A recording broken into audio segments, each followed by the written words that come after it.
মই সৌৰভ গাৰ্গ ভাৰত পাকিস্তানৰ মাজত যুদ্ধ আসন্ন প্ৰস্তুতি তুংগত আৰু হস্তম হৈ পৰিছে প্ৰশাসন ইতিমধ্যে কাইলৈৰ পৰা দেশৰ 244খন জিলাত আৰম্ভ হ'ব মক ড্ৰিল যুদ্ধৰ সময়ত কেনেদৰে সাধাৰণ ৰাইজে নিজকে নিৰাপত্তাৰ খাতিৰত বচাই ৰাখিব লাগিব বা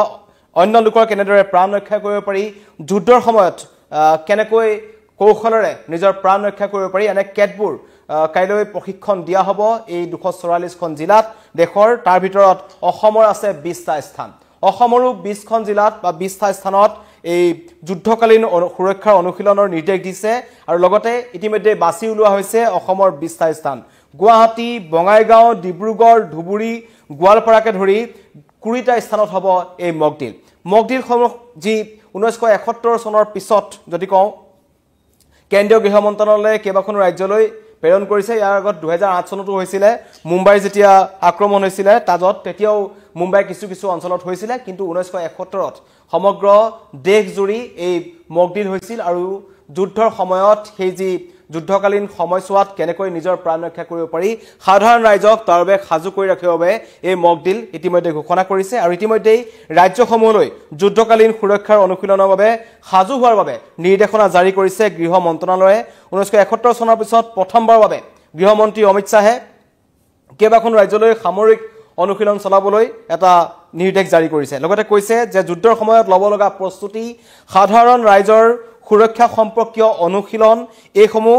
সুৰক্ষাৰ খাতিৰত এই নিৰ্দেশনা জাৰি কৰা হৈছে লগতে ছাত্ৰ-ছাত্ৰী আৰু সাধাৰণ জনতাকো প্ৰশিক্ষণ দিয়া হ'ব এই মক ড্ৰিলৰ সময়ছোৱাত সকলোৰে মনত প্ৰশ্ন হৈছে মক ড্ৰিলৰ সময়ছোৱাত কেনেদৰে প্ৰশিক্ষণ দিয়া হ'ব বা প্ৰশিক্ষণ কোনে দিব ইতিমধ্যে আমি দেখিছো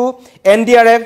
আৰু SDRF এ সন্মুখৰ পৰা নেতৃত্ব দিছে লগতে দুৰ্যোগ প্ৰশমন বিভাগ আৰু যি আমি অগ্নি নিৰ্বাপক বাহিনী আছে এই সকলৰ তত্ত্বাৱধানত কিছুমান যি স্থানীয় কিছুমান গুট আছে যেনেকৈ VDB পাৰ্টি হ'ল NCC কেডাৰ সকল আছে যিসকলে সুৰক্ষাৰ খাতিৰত আমি সাধাৰণ কিছুমান কামত দেখা পাওঁ আমাৰ যেনেকৈ দুৰ্গা পূজা হওক বা বিহুৰ সময়ত কিছুমান যি NCC কেডাৰসমূহ আছে যিসকলে সুৰক্ষাৰ সৈতে জড়িত হৈ আছে তেওঁলোকক কিন্তু এই মক ড্ৰিলসমূহ প্ৰদান কৰাৰ ক্ষেত্ৰত তেওঁলোকে সন্মুখৰ পৰা নেতৃত্ব দিব বুলি ইতিমধ্যে কোৱা হৈছে মই দেখুৱাই দিছো অসমৰ কত হ'ব আৰু এই মক ড্ৰিলৰ 6টা মূল উদ্দেশ্য ইতিমধ্যে কৈছে যে মূল 6টা উদ্দেশ্য ইয়াৰ সন্মুখত ৰখা হৈছে আৰু এই 6টাৰ উদ্দেশ্যৰে মক ড্ৰিলৰ নিৰ্ধাৰণ কৰা হৈছে বিমান আক্ৰমণৰ সতৰ্কতা হিচাপে সাইৰেন ব্যৱস্থা সক্ৰিয় কৰা যদিহে কিবা কাৰণত বিমান আক্ৰমণ হয় সেই সময়ছোৱাত সাইৰেন বজাই সাধাৰণ ৰাইজক সজাগ কৰিবলৈ চেষ্টা কৰা হ'ব আৰু তাৰেই কালি এটা প্ৰশিক্ষণ বা পৰীক্ষা আগতীয়াকৈ আমাক দেখুওৱা হ'ব সাধাৰণ নাগৰিকক দেখুওৱা হ'ব যুদ্ধৰ সময়ত যদি কিবা কাৰণত শত্ৰুপক্ষই বিমান আক্ৰমণ কৰে তেন্তে ক'ত গৈ আপুনি নিজকে লুকুৱাব বা আপোনাৰ ঘৰৰ পৰিবাৰৰ লোকসকলক লৈ আপুনি কলৈ আঁতৰি যাব তাৰ প্ৰশিক্ষণ কালি দিয়া হ'ব নাগৰিকৰ সুৰক্ষাৰ স্বাৰ্থ এটো এটা অন্যতম গুৰুত্বপূৰ্ণ উদ্দেশ্য হয় লগতে সাধাৰণ লোকৰ জীৱন শিক্ষাৰ্থীৰ ভূমিকা কি হ'ব সেই সময়ত মই ইতিমধ্যে কৈছো NCC কেডাৰ সকল থাকিব যিসকল স্কুলীয়া ছাত্ৰ-ছাত্ৰী থাকিব তেওঁলোকে কেনে ধৰণেৰে সেই সময়ছোৱাত নিজকে বচাই ৰাখিব বা কি ভূমিকা তেওঁলোকে গ্ৰহণ কৰিব সেই বিষয়ে মক ড্ৰিলত দেখুওৱা হ'ব নিৰাপত্তা বাহিনীয়ে প্ৰশিক্ষণ দিব ব্লেকআউট হলে লাইটবোৰ ৰুমাই গলে ব্লেকআউট হলে জৰুৰীকালীন পৰিস্থিতিত কি ব্যৱস্থা ল'ব লাগিব কি কৰিব লাগিব সকলো প্ৰশিক্ষণ দিয়া হ'ব কিদৰে উদ্ধাৰ কাৰ্য চলাব পৰা যায় কিবা কাৰণত যদি কোনবা এটা অঞ্চলত বোমাবৰ্ষণ হৈছে সেই অঞ্চলত যদি ক্ষতিগ্ৰস্ত লোক বা আহত লোকসকল লুকাই আছে বা তাত আবদ্ধ হৈ আছে তেওঁলোকক কেনেকৈ উদ্ধাৰ চলাব পাৰি বা উদ্ধাৰ কৰিব পাৰি তাৰ ওপৰতো আখৰা কৰা হ'ব গতিকে ইতিমধ্যে দেওবাৰে বিয়লি আমি দেখিছিলো পঞ্জাবৰ ফিৰোজপুৰত ব্লেকআউট মক ড্ৰিলৰ পিছত শ্ৰীনগৰটো SDRF এ মক ড্ৰিল কৰিছিল ব্লেকআউট মক ড্ৰিল কৰিছিল গতিকে সমগ্ৰ দেশত চলি আছে ইতিমধ্যে কৈছো 244খন জিলা চিনাক্ত কৰা হৈছে যিসমূহ অঞ্চলত আক্ৰমণৰ সম্ভাৱনা আছে বুলি ভাবিছে আৰু অসমৰ জিলাকেইখনো জনাই দিছো যে এই মক ড্ৰিলৰ ব্যৱস্থা কৰিছে 20টা স্থান ইতিমধ্যে কৈছো 20টা স্থানত হ'ব দিছপুৰতো আছে গুৱাহাটীতো হ'ব দিছপুৰত অসামৰিক প্ৰতিৰক্ষা বাহিনীয়ে মক ড্ৰিল চলাব কালি দিনটোত সাইৰেন বাজি উঠিব আপোনাৰ অঞ্চলতো সেইখিনি সময়ত সকলো খস্তাম হ'ব বঙাইগাঁও ডিব্ৰুগড় ধুবুৰী গোৱালপাৰাতো হ'ব মক ড্ৰিল ইতিমধ্যে দিছপুৰ আছে লগতে এইখনটো হ'ব গোৱালপাৰা যোৰহাট শিৱসাগৰতো হ'ব গতিকে এই অঞ্চলসমূহ চিনাক্ত কৰা হৈছে দেশৰ 244টা স্থানৰ ভিতৰত তিনিচুকীয়া তেজপুৰতো হ'ব যুদ্ধকালীন সুৰক্ষাৰ অনুশীলন অত্যন্ত গুৰুত্বপূৰ্ণ ডিগবৈ দুলিয়াজান আৰু কাৰ্বি আংলঙতো হ'ব মক ড্ৰিল যুদ্ধৰ সময়ত কেনেকৈ সষ্টম হ'ব লাগে সকলো পৰীক্ষা দিয়া হ'ব লগতে ৰঙিয়া আৰু নামৰূপতো যুদ্ধকালীন সুৰক্ষাৰ অনুশীলন প্ৰদান কৰা হ'ব এইখিনি সময়ছোৱাত কোনে কি ভূমিকা গ্ৰহণ কৰিব পাৰে নাজিৰা উত্তৰ লখিমপুৰতো মক ড্ৰিল হ'ব 20টা স্থান চিনাক্ত কৰা হৈছে অসমৰ নুমলীগড় দৰং কুকুৰাঝাৰ আৰু গোলাঘাটতো হ'ব এই 20টা স্থান দিয়া হৈছে অসমৰ 244টা স্থানৰ ভিতৰত দেশৰ 20টা স্থান পৰিছে গতিকে এই সময়ছোৱাত নিৰাপদ কালি যি মকডিল হ'ব মকডিলৰ সময়ছোৱাত সকলোকে শিকোৱা হ'ব যে বিমান আক্ৰমণৰ সতৰ্কবাণী যি সাইৰেন আমি দেখিছিলোঁ যে ইউক্ৰেইন ৰাছিয়াৰ যুদ্ধৰ সময়ত ইউক্ৰেইন আৰু ৰাছিয়াত যেতিয়া বোমা বৰ্ষণ হৈছিল বিমান আক্ৰমণ হৈছিল সেই সময়ত কিছুমান সাইৰেন বজা আমি শুনিছিলোঁ ঠিক তেনেদৰে কিছুমান সাইৰেন হয়তো বাজি উঠিব জনসাধাৰণক সজাগ কৰি দিয়া হ'ব যাতে সেই যুদ্ধ হলে বা যুদ্ধৰ সময়ছোৱাত আপোনালোক নিৰাপদ স্থানলৈ আঁতৰি যাওক তেনেকুৱা ধৰণৰ সতৰ্কবাণী জাৰি কৰা হৈছে কাৰণ কৈছে প্ৰশাসন কেন্দ্ৰীয় চৰকাৰৰ ফালৰ পৰা কোৱা হৈছে যে বৰ্তমানৰ প্ৰজন্মৰ অধিকাংশই কেতিয়াও যুদ্ধ দেখা নাই কাৰণ 1999 চনতে শেষবাৰৰ বাবে যি ভাৰত পাকিস্তানৰ যুদ্ধ হ'ল তাৰ পিছত প্ৰত্যক্ষভাৱে ভাৰতে কোনো দেশৰ লগত যুদ্ধ কৰা নাই সাৰ্জিক্যাল ষ্ট্ৰাইক হৈছে বা তেনেকুৱা ধৰণৰ আক্ৰমণ প্ৰত্যাক্ৰমণ হৈ আছে বা বিৰোধী শিবিৰত ভাৰতে সেনাগৰে আক্ৰমণ কৰিছে কিন্তু দেশ হিচাপে পাকিস্তানৰ লগত যেনেকৈ 1999 চনত যুদ্ধ হৈছিল হেয়া আছিল ভাৰতৰ শেষ যুদ্ধ আৰু 99 পিছৰ যিটো প্ৰজন্ম আছে সেই সকলে কিন্তু বৰ্তমানলৈকে যুদ্ধ দেখা নাই যুদ্ধকালীন পৰিস্থিতি কেনেকুৱা হ'ব পাৰে হেতু তেওঁলোকে নাজানে গতিকে সকলোকে সজাগ কৰিব লাগিব আৰু এবাৰ ভাৰত পাকিস্তানৰ যুদ্ধৰ যি গতি দেখা পোৱা গৈছে গতিকে যদিহে যুদ্ধ হয় তেন্তে সকলোকে সজাগ কৰি ৰাখিব লাগিব বুলি কেন্দ্ৰীয় চৰকাৰে চিন্তা কৰিছে ইতিমধ্যেই পাকিস্তানৰ বিৰুদ্ধে ভাৰতে যুদ্ধৰ যি যুদ্ধংদেহী মনোভাৱ লৈছে কিন্তু পাকিস্তানো পিছপৰি থকা নাই গতিকে সকলো ভাৰতেও সষ্টম হৈছে আৰু এই যি 244খন জিলা চিনাক্ত কৰিছে কেন্দ্ৰীয় চৰকাৰৰ ফালৰ পৰা তাত আক্ৰমণ হ'ব পাৰে বুলি তেওঁলোকে এটা চিন্তা চৰ্চা কৰিছে গতিকে সেই অঞ্চলসমূহৰ নাগৰিকসকলক যাতে তেওঁলোকে সুৰক্ষাৰ প্ৰতি লক্ষ্য ৰাখি আগতীয়াকৈ তেওঁলোকক এই যুদ্ধকালীন পৰিস্থিতিত কি কৰিব লাগে সকলো পৰীক্ষা নিৰীক্ষা দিয়া হ'ব এতিয়া সকলোৰে মনত প্ৰশ্ন হৈছে যে নাগৰিক প্ৰতিৰক্ষা মকডিলটো আচলতে কি বস্তু আৰু এটো অসামৰিক প্ৰতিৰক্ষা বিভাগে কৰে যে মকডিল হৈছে ভূমিকম্প বানপানী সন্ত্ৰাসবাদী আক্ৰমণ পাৰমাণৱিক জৰুৰীকালীন অৱস্থা যুদ্ধৰ দৰে দুৰ্যোগ বা সংকটৰ সময়ত প্ৰস্তুতি চলোৱা এটা প্ৰশিক্ষণ এটা আখৰা যিসকল লোকে ধৰক আমি এতিয়া সাধাৰণ যদি ইয়াত গুৱাহাটীত আক্ৰমণ হয় বা ডিব্ৰুগড়ত আক্ৰমণ হয় তেন্তে সেই স্থানৰ লোকসকল কলৈ আঁতৰি যাব তেওঁলোকে কেনেকৈ নিজৰ জীৱন বচাব পাৰে তাক কিন্তু প্ৰশিক্ষণ দিয়া হ'ব নিজৰ প্ৰাণ ৰক্ষাৰ বাবে লগতে সাধাৰণ ৰাইজৰ প্ৰাণ ৰক্ষাৰ বাবে বা আপোনাৰ ওচৰ চুবুৰীয়াক প্ৰাণ ৰক্ষা কেনেকৈ কৰিব পাৰে আপোনাৰ পৰিয়ালটোক আপুনি কেনেকৈ বচাব পাৰিব নিজক কেনেকৈ আপুনি সেই যুদ্ধ অঞ্চলৰ পৰা আঁতৰাই নিব পাৰে সেই সকলো প্ৰশিক্ষণ দিয়া হ'ব আৰু ইতিমধ্যেই মই কৈছো যে এই যি কাৰ্যকাৰিতা প্ৰশিক্ষণ কৰা হ'ব সাধাৰণ নাগৰিককো প্ৰশিক্ষণ দিয়া হ'ব ছাত্ৰ ছাত্ৰীসকলক প্ৰশিক্ষণ দিয়া হ'ব আৰু প্ৰশিক্ষণৰ নেতৃত্ব দিব SDRF NDRFৰ লগতে যিসমূহ NCC কেডাৰ আছে লগতে VDB পাৰ্টি আছে গাঁওসমূহত তেওঁলোকে এই সমূহৰ নেতৃত্ব দিব মানি লওক আপোনাৰ ঘৰ হৈছে জুৰহাটত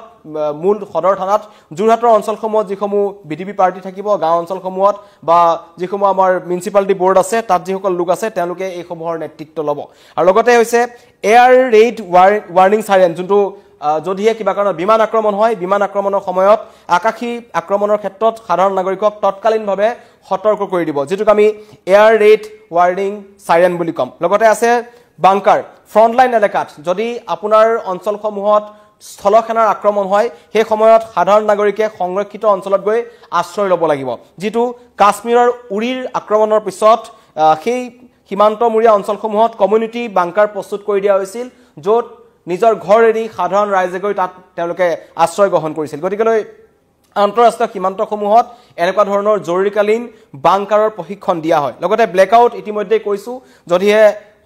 সকলো অন্ধকাৰ হৈ পৰে তেন্তে আপুনি কি কৰিব লাগিব তাৰো প্ৰশিক্ষণ দিয়া হ'ব আৰু গুৰুত্বপূৰ্ণ সংস্থাপনৰ কথাও আহে ইয়াতে যে কেনেকৈ ছাত্ৰ ছাত্ৰীসকলে বা চূড়ান্ত অনুশীলনৰ দিশটোৱে অসামৰিক লোকসকলক ছাত্ৰ ছাত্ৰীসকলক চিকিৎসা কৰ্মীসকলক যদি যুদ্ধকালীন পৰিস্থিতি হয় আহত লোকসকলক চিকিৎসালয়লৈ যেতিয়া নিয়া হ'ব সেই পৰিস্থিতিত চিকিৎসকসকলে চিকিৎসা কৰ্মীসকলে কেনে ধৰণৰ ব্যৱস্থা গ্ৰহণ কৰিব সকলো এই মকডিলত শিকোৱা হ'ব গতিকে এয়া হৈছে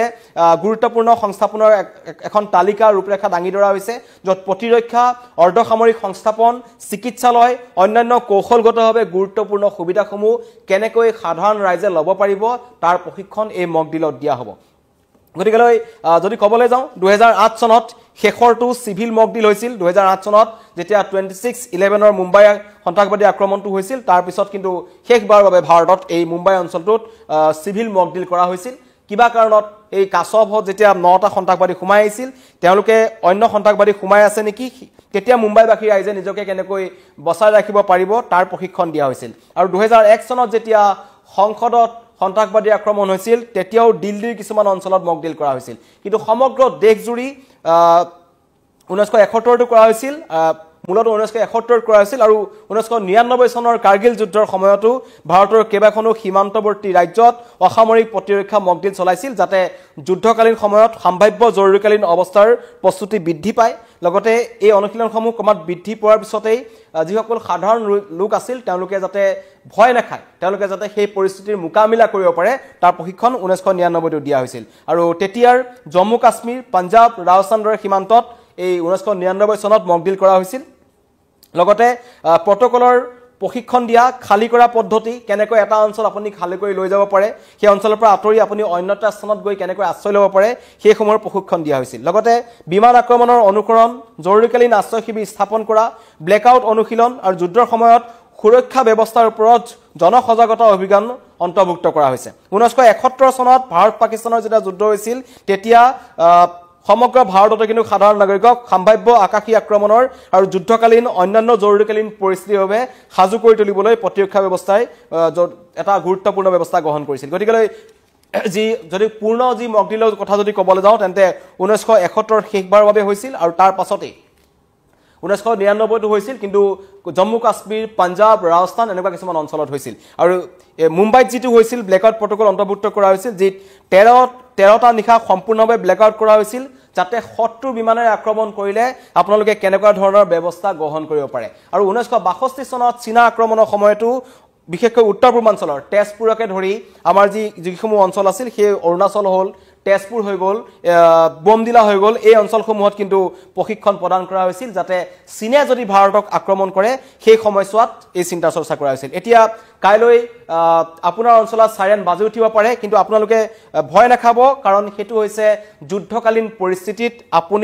আপোনাক নিজকে কেনেকৈ বচাই ৰাখিব পাৰে বা আপুনি অন্য 10 জনৰ কেনেকৈ প্ৰাণ ৰক্ষা কৰিব পাৰিব তাৰে প্ৰশিক্ষণ দিয়া হ'ব আৰু বিশেষকৈ আকাশী আক্ৰমণৰ যদি যুদ্ধ বিমান আক্ৰমণ হয় বিমান আক্ৰমণৰ সময়ত কেনেকৈ সাইৰেন বাজিব যদিহে ফ্ৰণ্টলাইন এটেক হয় তেতিয়া সেই স্থানৰ লোকসকল কেনেকৈ অন্য শিবিৰলৈ আঁতৰি যাব সেইসমূহ প্ৰশিক্ষণ প্ৰদান কৰা হ'ব কালিৰ দিনটোত আৰু তাকেলৈ এতিয়া চৰ্চা অব্যাহত আছে যথেষ্ট সংখ্যক লোকে চিন্তা কৰিছে যে মই অসমৰ যিকিটা স্থানত হ'ব পুনৰ আপোনালোকক এবাৰ জনাই দিব বিচাৰিছো অসমৰ স্থানকিটা 20টা স্থান চিনাক্ত কৰা হৈছে সমগ্ৰ দেশৰ ভিতৰত অসমৰ 20টা স্থান আছে মক ডিলৰ বাবে বিশেষকৈ আমাৰ গুৱাহাটীৰ দিছপুৰত হ'ব দিছপুৰত অসামৰিক প্ৰতিৰক্ষা বাহিনীৰ মক ডিল আৰম্ভ হ'ব সাইৰেন বাজিব আৰু সন্মুখৰ পৰা এনডিআৰএফ এছডিআৰএফ এই সমগ্ৰ ইয়াৰ নেতৃত্ব দিব বঙাইগাঁও ডিব্ৰুগড় ধুবুৰী গোৱালপাৰাটো হ'ব যোৰহাট আৰু শিৱসাগৰটো মক ডিলৰ ব্যৱস্থা কৰা হৈছে আপোনালোকে কাইলৈ তাত যিসকল লোক যাব তেওঁলোকে চাব পাৰিব বিশেষকৈ ছাত্ৰ ছাত্ৰীসকলে তিনিচুকীয়া তেজপুৰতো যুদ্ধকালীন সুৰক্ষাৰ অনুশীলন প্ৰদান কৰা হ'ব ডিগবৈ দুলিয়াজান কাৰ্বি আংলঙতো মক ডিল হ'ব আৰু কেইবাখনো জিলা চিনাক্ত কৰা হৈছে বিশেষকৈ ৰঙিয়া নামৰূপ স্পৰ্শকাতৰ বুলি তেওঁলোকে চিনাক্ত কৰিছে নাজিৰা আৰু উত্তৰ লখিমপুৰতো হ'ব এইসমূহ অঞ্চল চিনাক্ত কৰা হৈছে অসমৰ আৰু নুমলীগড় দৰং কুকুৰাঝাৰ আৰু গোলাঘাট এইসমূহ 20টা স্থান অসমৰ পৰা দিয়া হৈছে গতিকেলৈ 1971 চনৰ পাছত পুনৰ 244খন জিলাত দেশৰ হ'বলৈ গৈ আছে লগতে মই ইতিমধ্যে কৈছো 2008 চনতো হৈছিল 2001 চনতো হৈছিল আৰু 1999 চনতো হৈছিল কিন্তু সমগ্ৰ দেশজুৰি হোৱা নাছিল এবাৰ সমগ্ৰ দেশজুৰি হৈছে কাৰণ ভাৰত পাকিস্তানৰ মাজত যুদ্ধ আসন্ন আৰু প্ৰস্তুতি তুংগত চলিছে যিকোনো মুহূৰ্তত আক্ৰমণ হ'ব পাৰে ভাৰতে যিদৰে আক্ৰমণৰ বাবে নিজৰ প্ৰস্তুতি চলাই আছে ঠিক একেদৰে পাকিস্তানৰ পিছ পৰি ৰোৱা নাই পাকিস্তানেও বাৰম্বাৰ ভাৰতক আক্ৰমণৰ ভাবুকি প্ৰদান কৰিছে যেহেতু সিন্ধু যি জল চুক্তি আছে যেটো বন্ধ কৰি দিছিল ভাৰতৰ ফালৰ পৰা তাৰ পিছতে কিন্তু তেওঁলোকে বাৰম্বাৰ কৈ আছে যে পাকিস্তানৰ যি পাইপ পানী হেতু যদি পাকিস্তানে নেপায় তেন্তে ভাৰতৰ ওপৰত তেওঁলোকে আক্ৰমণ কৰিব আনকি তেওঁলোকৰ এজন বৈদেশিক মন্ত্ৰীয়ে গৈ ৰাছিয়াৰ মস্কোত গৈ পেলাই তেওঁলোকে ভাৰতক পাৰমাণৱিক আক্ৰমণ কৰিব পাৰে বুলি বোমা পেলাব পাৰে বুলি তেওঁলোকে ভাবুকি প্ৰদান কৰিছে গতিকে পিছ পৰিৱা নাই পাকিস্তান আৰু সমগ্ৰ